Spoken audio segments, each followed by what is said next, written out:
अस्सलामुअलैकुम दोस्तों, आज की इस वीडियो में मैं आपको बताऊंगा कि एग्जॉस्ट या वेंटिलेटर फ़ैन के बेयरिंग किस तरह चेंज किए जाते हैं। दोस्तों, ये मेरे पास एक ऐसा केस आया है जो कि यहाँ पे आप देख सकते हैं इजीली घूम रहा है, लेकिन जब हमें इसे चलाते हैं तो ये चलता सही से नहीं है। तो दोस्तों, इसकी वाइंडिंग भी चेक करेंगे। यहाँ पे मैंने इसको पावर कनेक्ट कर दी है, तो यहाँ पे आप देख सकते हैं जब मैं इस तरफ घुमाता हूँ तो नहीं चलता, जब इस तरफ घुमाता हूँ तो ज़्यादा चल रहा है। तो दोस्तों, हमने इसको ठीक किस तरह करना है, इसके बेयरिंग तब्दील करने से ये ठीक होगा या वाइंडिंग तब्दील करने से, ये हम खोल के चेक करेंगे। और अगर आपके पास इस तरह का कोई मसला आ रहा है तो आप इस वीडियो को लास्ट तक देखें ताकि आपकी रहनुमाई भी हो सके। तो दोस्तों, चले शुरू करते हैं। मैं इसकी पहले पावर उतार लेता हूँ, उसके बाद हमने इसके ब्लेड उतारने हैं और ये ऊपर वाला जो रिंग है ये हमने यहाँ से, ये 3 पेच होते हैं इसके, ये भी खोल लेने हैं। और ये इसकी जो आपको एक्स्ट्रा रस्सी नज़र आ रही है, ये बेसिकली इसका पुल स्विच है। तो जब हम इसको खींचते हैं तो ये ऑन ऑफ होता है यहाँ से। तो सबसे पहले मैं इसकी ब्लेड उतार लेता हूँ। तो उसके लिए हमें दोस्तों एक फ्लैट स्क्रू ड्राइवर चाहिए। तो यहाँ पे आप देख सकते हैं मेरे पास स्क्रू ड्राइवर है। इस तरह हमने ब्लेड खोलने हैं और नीचे से जब हम पुश करेंगे तो ब्लेड ऊपर निकल आएंगे। उसके बाद हमने यहाँ से 3 पेच खोलने हैं इसके।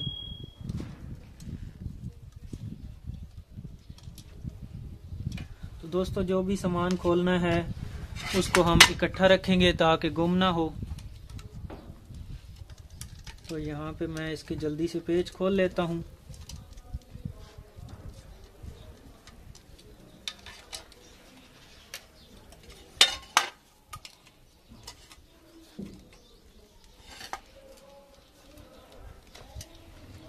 जी, तो दोस्तों, हमारे पेच खुल चुके हैं और हमारी मोटर जो है वो आज़ाद हो चुकी है। अब दोस्तों, हमने करना क्या है, यहाँ पे 3 और पेच लगे होते हैं इस पीछे वाले कवर के। तो ये तीनों पेच हम खोल लेते हैं। तो दोस्तों, याद रहे, जो भी सामान आपने खोलना है, जो भी पेच खोलने हैं, वो आपने इकट्ठे रखने हैं ताकि जब बाद में हम लगाएं या आप खुद लगाएं तो आपको सामान आसानी से और इजीली मिल जाए। कुछ दोस्त ऐसा करते हैं कि खोलते हैं और साथ में नीचे फेंकते जाते हैं, तो इस तरह सामान गुम हो जाता है, कुछ पेच मिलते भी नहीं हैं। तो इस वजह से आपने जो भी सामान खोलना है उसको इकट्ठा रखना है। तो ये दोस्तों, आप देख सकते हैं ये इसका स्विच लगा हुआ है जो कि आई थिंक अभी ख़राब हो चुका है। तो इसको भी हम चेक करते हैं कि शायद इसकी वजह से ये ऑन ना हो रहा हो। तो सबसे पहले मैं इस स्विच को खोल लेता हूं और इसको करेंगे डायरेक्ट। तो यहाँ पे आप देख सकते हैं पेच खोल लिए हैं मैंने इसके सारे। और अब हमने करना क्या है, यहाँ पे इसके ये स्पीड है उल्टी और सीधी। तो आपको पता होगा वेंटिलेटर फैन जो होता है उसको कभी अंदर भी हवा फेंकनी पड़ती है और कभी बाहर फेंकनी पड़ती है। इस वजह से ये इसके अंदर स्पीड नहीं दी गई, बल्कि इसकी उल्टी और सीधी डायरेक्शन चेंज करने के लिए ये स्विच लगाया गया है, जो कि अभी आप देख सकते हैं ओवरलोड की वजह से मेल्ट हो चुका है। तो इसको हम उतार लेंगे। और दोस्तों, डायरेक्ट करने के लिए हमने कैपेसिटर वाली किसी भी तार के साथ लगा लेना है। और अब हम यहाँ से इसको पावर देते हैं और चेक करते हैं कि मोटर खुद ब खुद चलती है या नहीं। तो मैं यहाँ पे सामने की तरफ कर देता हूँ और नीचे आपने तारें देख लेनी है कि आपस में जुड़ी भी ना हो। तो अब हम यहाँ से पावर देते हैं इसको। तो यहाँ पे आप देख सकते हैं मोटर ने थोड़ा सा जोर लगाया है, लेकिन ये चल नहीं रही है अभी। तो ये इस तरफ नहीं चलती, इसी तरफ चलती है। तो अब हमने दोस्तों करना क्या है, इस तार के साथ हम जब पावर देते हैं तो इसको इस तरफ चलना चाहिए, लेकिन ये फिर भी नहीं चल रही। तो फिलहाल इसके बेयरिंग चेंज करके देख लेते हैं कि हो सकता है इसके बेरिंग के अंदर फॉल्ट हो, जिसकी वजह से ये ना चल रही हो। तो दोस्तों, अगर आप वाइंडिंग चेक करना चाहते हैं कि इसकी वाइंडिंग चल रही है या ख़राब है, तो वो भी मैं आगे चल के आपको दिखाता हूँ। तो वाइंडिंग चेक करने के लिए सबसे पहले आपने कैपेसिटर की एक तार उतार लें या दोनों तारें उतार लें, और यहाँ पे जो मेन केबल होती है इसको हम कॉमन केबल बोलते हैं, ये भी आपने उतार लेनी है। और सीरीज लैंप की मदद से आपने तीनों तारों पे लोड चेक करना है। तो यहाँ पे आप देख सकते हैं इस पे भी लोड है और इस पे भी लोड है, तो इसका मतलब इसकी वाइंडिंग पूरी तरह से ठीक है। तो यहाँ पे मैं इसके पेच निकाल लेता हूँ। यहाँ पे पीछे 4 पेच लगे हुए होते हैं, चारों पेच आपने खोल लेने हैं और इनको भी आपने इकट्ठा रख लेना है, ताकि जब बाद में फिटिंग हो तो कोई भी चीज़ गुम ना हुई हो। तो यहाँ पे मुझे थोड़ा सा ये पहले ही ढीला लगता है, इसके जब मैं पेच खोल रहा हूँ तो ये इजीली खुल जा रहे हैं, कोई एफर्ट नहीं करनी पड़ रही। तो मुझे लगता है कि ये पहले ही से इसकी वाइंडिंग खुली हुई है, शायद इस वजह से ये चलती नहीं है सही। तो अभी यहाँ पे आप देख सकते हैं मैंने वाइंडिंग निकाल ली है, और ये पीछे वाला जो बेरिंग है ये थोड़ा सा स्टक है, जबकि आगे वाला बेरिंग बिल्कुल इजी चल रहा है। तो हम पीछे वाले बेरिंग को निकाल लेंगे। उसके लिए दोस्तों आपको एक सुम्बी चाहिए। तो मेरे पास यहाँ पे ये एक वाल है, ये सुजुकी पिकअप का वाल है जो कि पुराना निकला हुआ है। तो मैं इसको नीचे रख के इस तरह दबाऊंगा, मारूंगा ईंट पे, तो ये जो बेरिंग है ये निकल जाएगा।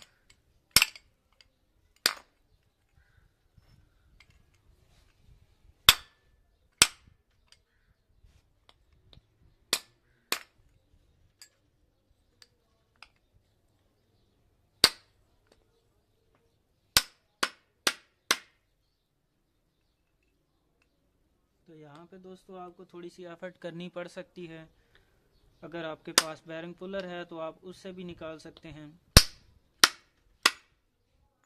और अगर नहीं है तो इसी तरह से आपने निकालना है, और कोई ऑप्शन नहीं है।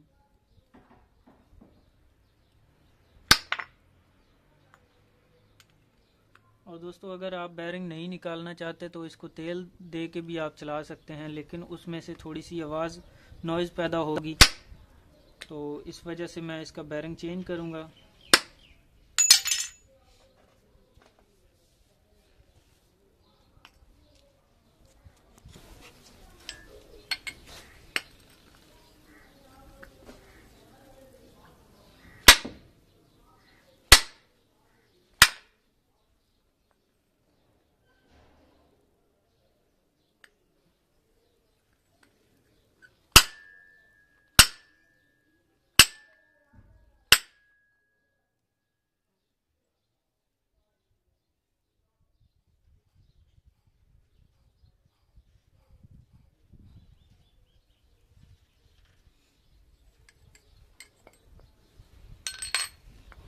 तो यहाँ पे आप दोस्तों देख सकते हैं जो बेरिंग है वो बिल्कुल भी नहीं निकल रहा, हिल भी नहीं रहा अपनी जगह से। तो अब हमने क्या करना है, एक हाथ से इसको पकड़ लेना है और दूसरे हाथ से हमने ऊपर से हथौड़ी की मदद से ठोकना है। तो मैं यहाँ पे इस तरह पकड़ लेता हूँ इसको। तो अब जब मैं हथौड़ी से मारूंगा तो बेरिंग नीचे की तरफ जाएगा, लेकिन आपने इतना ज़ोर से नहीं मारना, क्योंकि ये प्लेट जो है ये बहुत ही नाजुक होती है, सिल्वर की है और टूटती बहुत जल्दी है। तो आहिस्ता आहिस्ता से मारना है आपने, ताकि बेरिंग निकल जाए।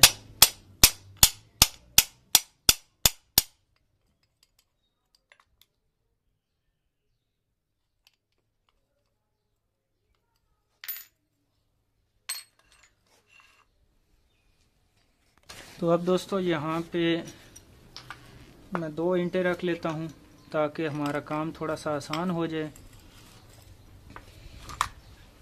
लेकिन फिर भी दोस्तों आपने ज़्यादा ज़ोर से नहीं मारना, ताकि प्लेट हमारी जो है वो सही सलामत रहे, वो ना टूटे।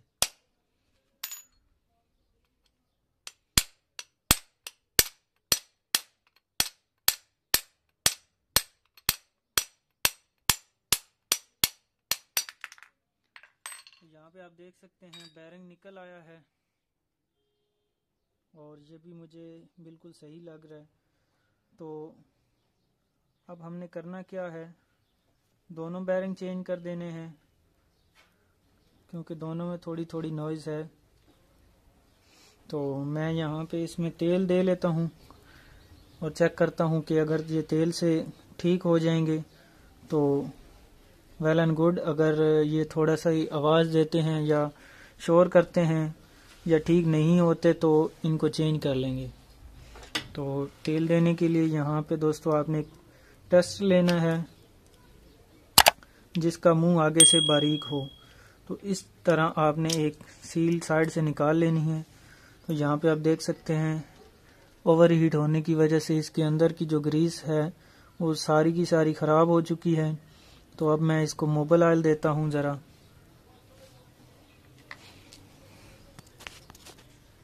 तो यहाँ पे मेरे पास मोबिल ऑयल है।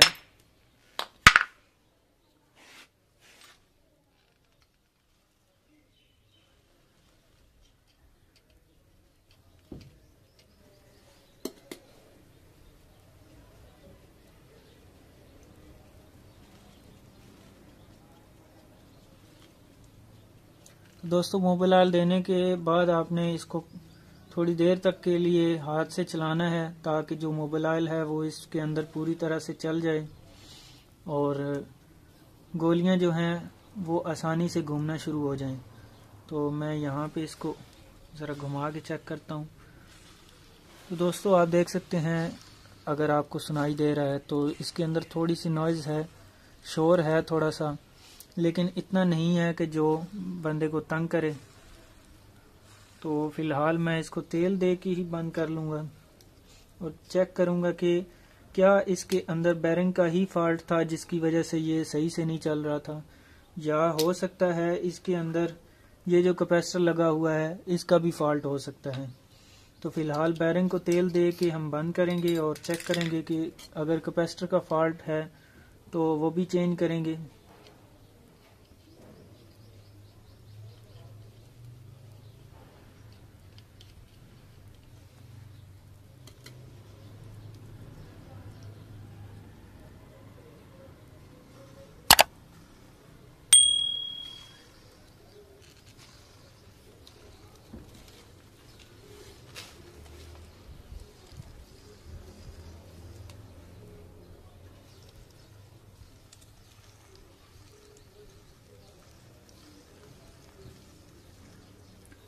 जी तो दोस्तों यहाँ पे आप देख सकते हैं तेल मैंने दोनों बेरिंग के अंदर दे लिया है।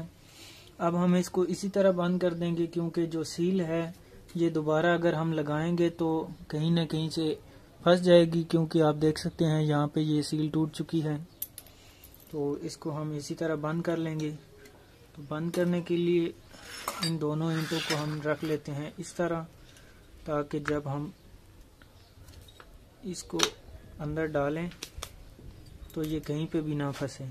तो दोस्तों सफाई ज़रूरी है, अगर अंदर कोई कचरा वगैरह है तो आप साफ़ कर लें, कपड़े की मदद से साफ़ कर सकते हैं आप।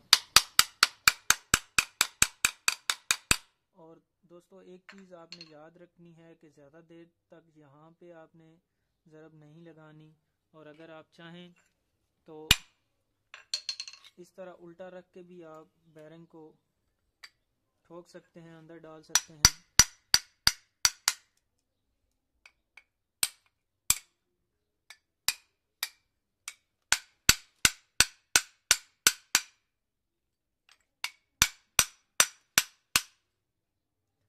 तो जैसे कि आप यहाँ पे देख सकते हैं बेरिंग हमारा लग चुका है और अभी ये सही चल रहा है।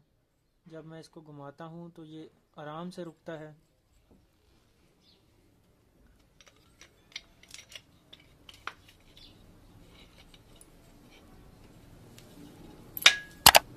तो इन तारों का आपने बहुत ख्याल रखना है, क्योंकि ये कभी ऐसा भी होता है कि ख्याल नहीं होता हमें और हम अपना काम कर रहे होते हैं तो ये तारें अंदर वाइंडिंग के अंदर आके कट जाती हैं। तो इनको कटने से बचाना है आपने।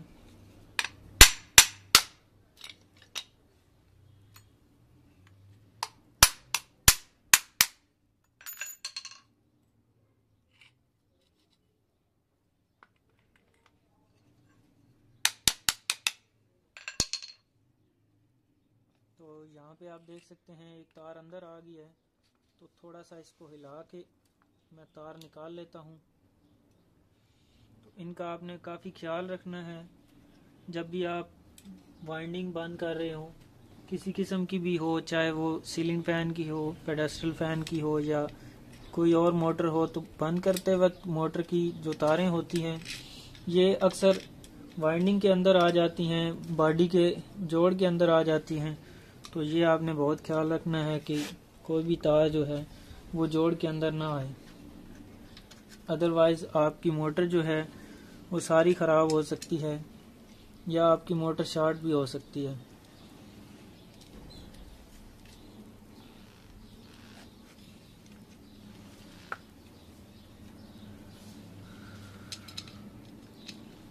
तो अब दोस्तों हमने करना है कैपेसिटर का टेस्ट कि कैपेसिटर इसका ठीक चल रहा है या स्लो हो गया है। तो मैं यहाँ पे सारे पेच लगा लेता हूँ, क्योंकि अब हमारी वाइंडिंग और बेरिंग जो हैं दोनों चीज़ें ठीक हैं। और जो फाइनल टेस्ट है वो कैपेसिटर का है। तो मैं इसको एक दफ़ा घुमा के चेक करता हूँ। यहाँ पे आप देख सकते हैं ये इजीली घूम रहा है। अब मैं इसको कैपेसिटर के साथ कनेक्ट करता हूँ।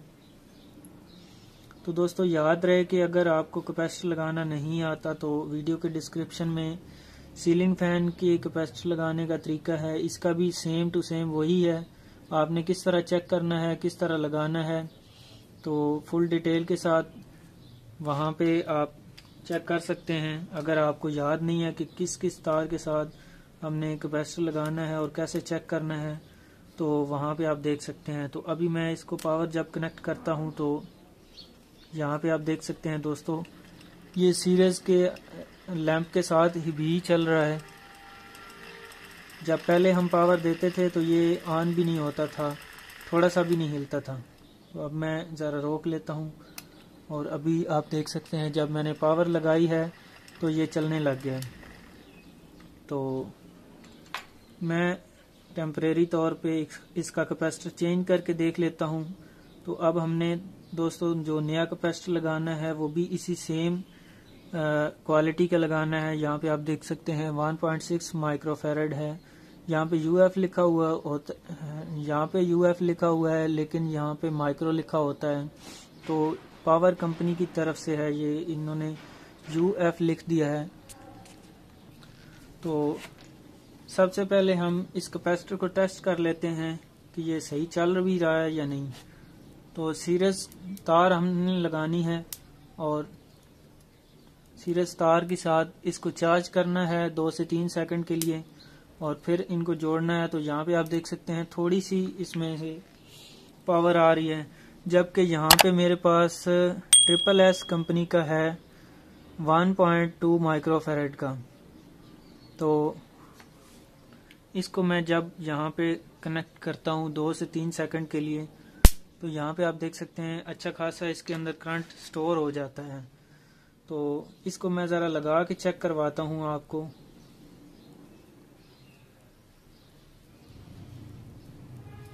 तो दोस्तों याद रहे कि हम अभी छोटा कैपेसिटर लगाने जा रहे हैं जो कि कंपनी की रेटेड करंट से भी कम है।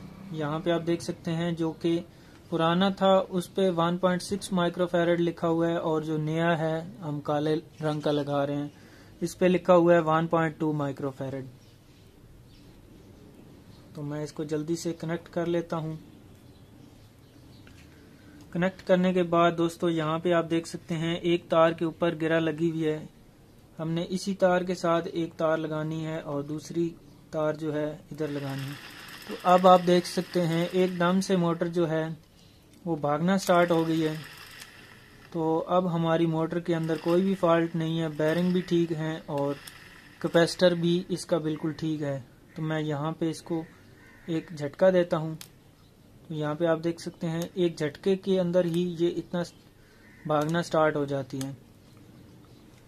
तो अब हमने इसका जो ये स्विच है ये फ़िलहाल मैं निकाल दूंगा क्योंकि ये हमारे पास अवेलेबल नहीं है।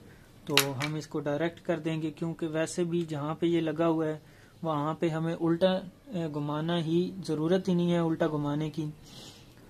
तो इसलिए मैं इसको फ़िलहाल डायरेक्ट कर दूंगा और इसको स्विच को निकाल दूंगा। तो यहाँ पे मैं जो केबल है मेन उसको कनेक्ट कर लेता हूँ डायरेक्ट और जो दूसरी तार है उसके ऊपर टेप लगा दूंगा।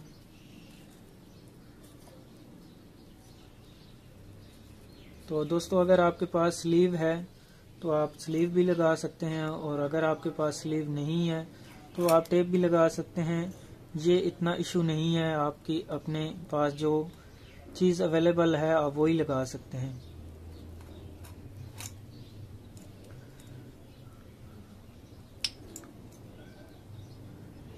तो दोस्तों आपने देखा कि किस तरह हमने फैन को ठीक किया है और किस तरह सारा फॉल्ट डिटेक्ट किया है, ढूंढा है।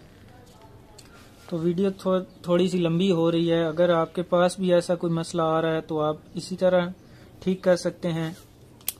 तो मैं यहाँ पे इसको टेप लगा देता हूँ। दोस्तों मैं यहाँ पे फुल डिटेल में वीडियो बनाना चाह रहा था इसलिए थोड़ी सी लंबी हो रही है। अगर आप स्किप करना चाहें तो वीडियो को छोड़ सकते हैं।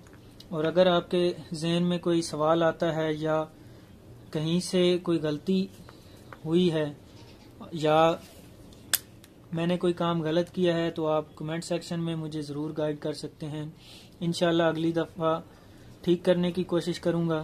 तो दोस्तों मिलते हैं एक नई वीडियो में एक नई सी सोच के साथ। तब तक के लिए जंबर थिंक्स को दीजिए इजाज़त। अल्लाह हाफिज़, अल्लाह निगहबान। पाकिस्तान जिंदाबाद।